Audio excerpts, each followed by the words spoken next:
साहब कह रहे हैं मैं उसमें भी जजमेंट दूंगा। 70 साल इनको कंप्लीट हो जाएगा।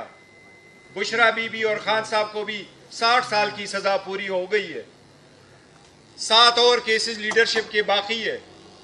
अगर उसमें भी 10-10 साल की सजा हो जाए तो मजमूई तौर पर 140 साल की सजा होगी।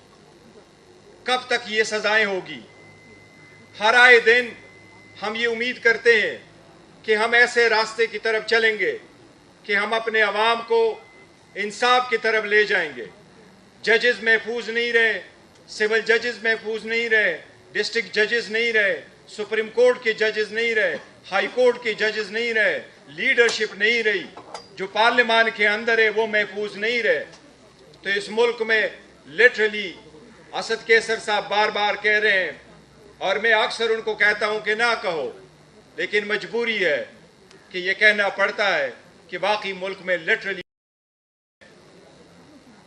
अगर अदालत इंसाफ ना कर सके, जज अपने आप को अदालतों में प्रोटेक्ट ना कर सके, अवाम अदालत के सामने ओपन कोर्ट में अपने आप को प्रोटेक्ट ना कर सके, तो वहां अदलिया बेमानी हो जाती है। Statement of assets and liability में डिक्लेयर नहीं है, लिहाजा आपको डिस्क्वालीफाई किया जा सकता है। रेफरेंस आया, इलेक्शन कमीशन ने डिसीड भी किया, 5 साल की डिस्क्वालिफिकेशन की सजा भी सुनाई और रेफरेंस भी भेजा। कंप्लेंट फिर आई दूसरी मर्तबा उसी जुर्म पे और हुमायूं दिलावर साहब के सामने ट्रायल चला। 5 दिन के अंदर ट्रायल कंक्लूड हुआ। न हमें डॉक्यूमेंट्स देने की इजाज़त दी गई, न क्रॉस कंप्लीट करने की इजाज़त दी गई, न हमारे मांगे हुए कागजात मंगवाए गए। और इसी तरह खान साहब की 3 साल की कन्विक्शन हुई। उसके बाद नेब ने रेफरेंस फाइल किया उसी एलिगेशंस पे और तोशाखाना 1 जिसके 78 आइटम्स थे, जो आइटम्स सारे डिक्लेयर थे, उस पे तोशाखाना ने बुशरा बीबी और खान साहब को सजा दी। वही आइटम्स, उनमें से फिर फकत एक आइटम को उठाया गया और दोबारा ट्रायल चलवाया गया कि ये एक आइटम भी डिक्लेयर नहीं था। ये तारीख में पहली मर्तबा हुआ है कि किसी को एक ही जुर्म में एक ही किस्म के एलिगेशन पे 4 मर्तबा सजाएं हो गई है। ये आईन के मनाफी है, ये कानून के मनाफी है, ये कानून के स्कूल में पहले दिन दाखिला लेने वाले को भी आया है कि डिसीजन कहीं और तरफ से आ रहे। मैं सिर्फ एक दरख्वास्त करूंगा कि हमने इसकी मजम्मत बहुत की है और हम करते रहेंगे, लेकिन अवाम में इसमें सिर्फ मायूसी नहीं फैलेगी। इस किस्म के फैसलों में अवाम में इंतशार बढ़ेगा।